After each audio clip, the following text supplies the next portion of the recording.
favorite bakery in your town, or a pizza shop, a flower shop where you buy your wife flowers every single week. Have you been there for a while? Because they probably could really need you. Those people who know your name, they know your order when you walk in. Have you checked in with them?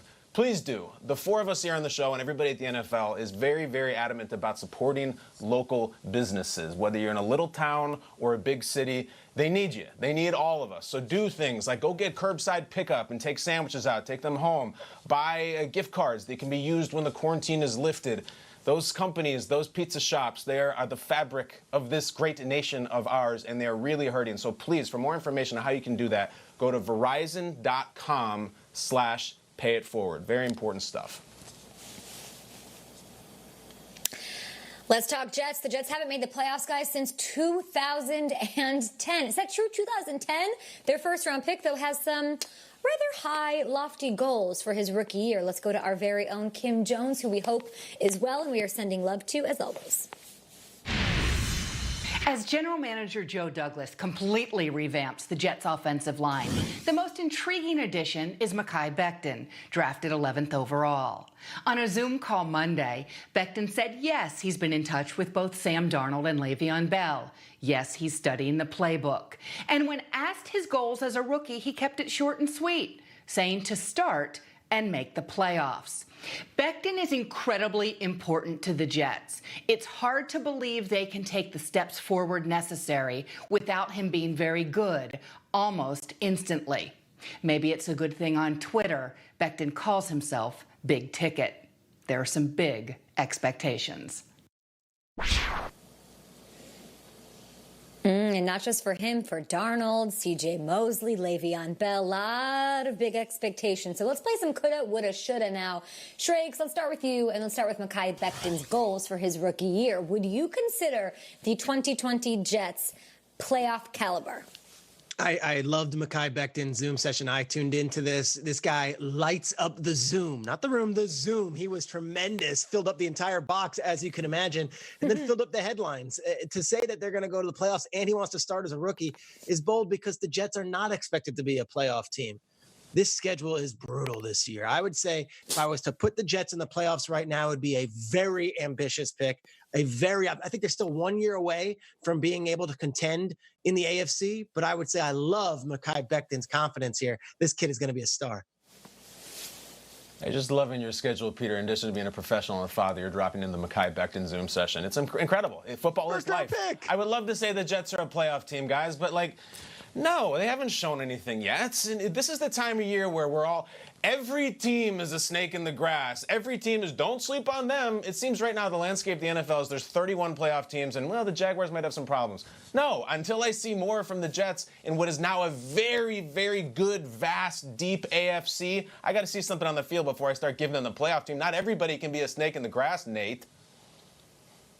Yeah, no, I hear you on that. Listen, they started to play well towards the end of the year, but at that point, the season was out of hand. Yeah. They have the right pieces. You know, as much as I would like to appreciate the additions that they made to the wide receiver room and also the running back room with Frank Gore, like we all have mentioned before, I do feel like they're still going to need one season. One season not only to prove to the world, to the media, to their division, to the NFL, but also to prove to themselves that they can do it. And then once you prove to yourself, then you realize, okay, we have a division where it really is open for grabs. If we can be consistent year in and year out, I think 2 years from now, they'll have a chance to not only win the division, but maybe make a run in the conference. I don't see why not. Nate, you said it. They looked good at the end of the year. 6 of the last 8 were wins for them. They have the talent, as all 3 of you were saying. Why wait another year? No Tom Brady there. They just need some breaks, and they got 0 breaks. They got negative breaks last year with all the things that were going on over there. What do you guys think about the Jets? At GMFB with your tweets.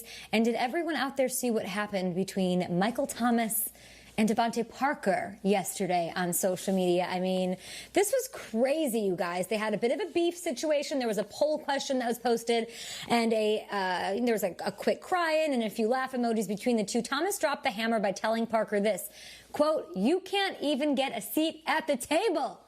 What? Michael Thomas can certainly back up the trash talk. Of course, he's Mr. Record himself, historic season. Could, Nate, anyone other than Michael Thomas lead the league in receptions in 2020? And what do you think of that exchange? I love that. It gives us content to talk about. No, No, there isn't anybody.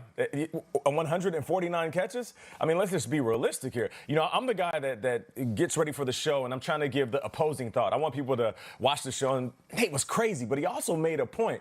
I was sitting there racking my brain trying to figure out who could put up this type of production this upcoming season. I don't think there is one individual guy. The only thing that could help somebody to try to lead the league in catches is the fact that now there's a number 2 with the Saints it's going to take away a little bit of that target share that Michael Thomas usually gets the brunt of. This wasn't fair to Devontae Parker. He basically said he'd much rather try to stop a Michael Thomas reception than have to go up against Stephon Gilmore. He was just saying that he respected Stephon Gilmore. So I'm Team Parker on that one. And then as far as anybody who could lead the NFL in receptions, I'm Team Kupp on this one.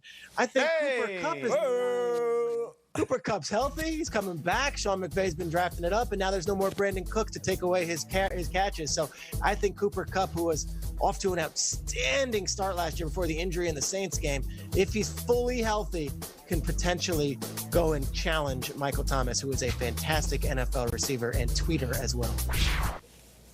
Absolutely fantastic on the social media. Peter, I think you predicted Cooper Kupp would have 600 catches as a rookie. Still beating that drum. But yeah, someone could lead the league in receptions. Sure did. It's another guy who actually kind of looks like Cooper Kupp. His name's Christian McCaffrey, and his quarterback is Teddy Bridgewater, who is not the biggest downfield chucker. There's pretty much nothing Christian McCaffrey could not accomplish right now. If he had 140 catches this year, I would not surprise me. He's capable from the running back position. So yes, someone could. Tweet about that, Mike. I love you. Can't guard Mike. Christian McCaffrey had 116 receptions. That was the second closest in the NFL to Michael Thomas's NFL record, 149. Good call, Kyle. Steelers running back James Conner. He's going to be a free agent after this season, but he's already talking about and thinking about what he's going to do when that time comes, telling ESPN that, quote, it would be hard to leave Pittsburgh because of what the city means to him. So, Kyle, should the Steelers sign James Conner to a long-term contract? These are tough, guys. It's rough. It's hard out there in the running back streets these days. Derrick Henry couldn't get a long-term contract. Really, the only one who's getting him right now is Zeke for going to Cabo and Christian McCaffrey for doing some sort of sorcery for an entire year. I hope James Conner gets one. Obviously, the college connection, the mentality. But for a guy who's been hurt and when he's been healthy has not been spectacular, they're not handing out running back contracts right now. I wish he was playing in 1991. He'd have huge money. This is a major, major prove-it year, and unless he's spectacular, James, there's nothing personal. It's about the position, my man. You got to earn it big time now. I say yes. I say yes, absolutely yes, because the question is, should he get a long-term contract? Yeah, long-term. No, listen, Kyle, the question is long-term contract. The question isn't, should he be the highest-paid running back? Should he get paid as much as Ezekiel Elliott or Christian McCaffrey? That's not the question. The question is long-term. So for me, I'm saying yes because you want to keep guys like that around. I'm right there with you, KB. I'm not foolish enough to sit up here and say, pay everybody, pay every player. I've learned my lesson that I can't just be the fraternity brother that says pay every person in the NFL. He is going to have to go out there this year and prove it. He needs to remain healthy. He needs to show that he can do it both on the ground and catching out of the backfield. But long-term contract, yeah. Pay him a long-term contract because you want guys like that to stay on the team because he has so much love for the city. Yeah, 6 years, $4 million. Like, what are we talking, Nate? Like, what do you mean, long term, but not a lot of money? Like, that's not what they want. They want money too. Yeah, so financially responsible. Yes, pay me minimum wage, but for many years. Jalen Samuels, Benny Snell. They drafted Anthony McFarland. Let's see how this plays out. I don't think they're rushing to sign James Conner. This isn't Jerome Bettis or even Le'Veon Bell. Not quite yet. Great player, good man, but I don't think they need to sign a long-term extension now. Let's see how the season goes. Scottie Pippen contract is what I'm saying. Has the rag now behind him. He also has that Cooper Kupp behind him, which means we will talk about Sean McVay.